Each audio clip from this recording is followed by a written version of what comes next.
नमस्कार शेळीपालक मित्रांनो, मी किरण भोसले. शेळीपालन बोलतोय खरं कडवं पण आवश्यक या सिरीज भाग 8 मध्ये आपलं स्वागत आहे. मित्रांनो, आजचा मुद्दा आहे करडांचे व्यवस्थापन व संगोपन. मित्रांनो, शेळीचे पिल्लू हे मोठे होऊन फायद्यात विकले जाणार की तोट्यात विकले जाणार यावरती आपल्या व्यवसायाचे अर्थकारण ठरले जाते. करडांची योग्य वजन वाढ, आरोग्य आणि व्यवस्थापन याकडे दुर्लक्ष करणे खूप तोट्याचे ठरू शकते.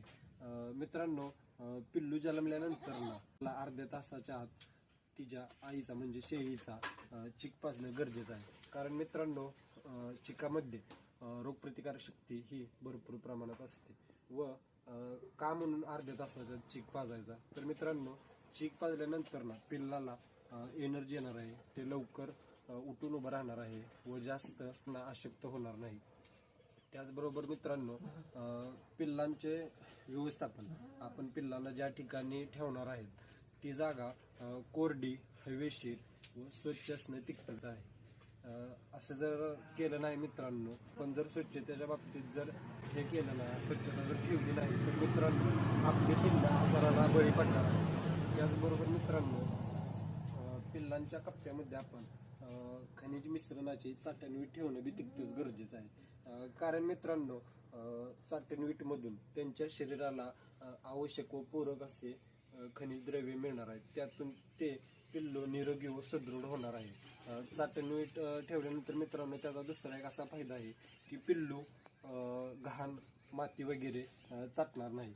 त्याचबरोबर मित्रांनो, पिल्लू हे 21 दिवसाचे झाल्यानंतर ना त्याला आपण आंत्रविषार म्हणून लसीकरण करणे बी तितकंच गरजेचं आहे. मित्रांनो, लसीकरण करताना आपल्या जवळच्या पशुवैद्यकीय डॉक्टरच्या सल्ल्याने लसीकरण करणे गरजेचं आहे व तिथून पुढच्या जे काही वार्षिक वेळापत्रकानुसार लसीकरण असतात ते आपण टाइम टू टाइम करणे बी तितकंच गरजेचं आहे.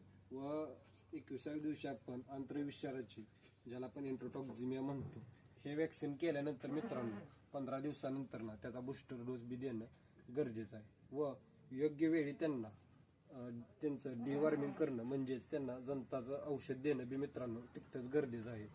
तरच मित्रांनो आपल्या फार्मवरील अशी निरोगी व चांगली पिल्लं तयार होणार आहेत व भविष्यात फायद्यात विकली जाणार आहेत मित्रांनो.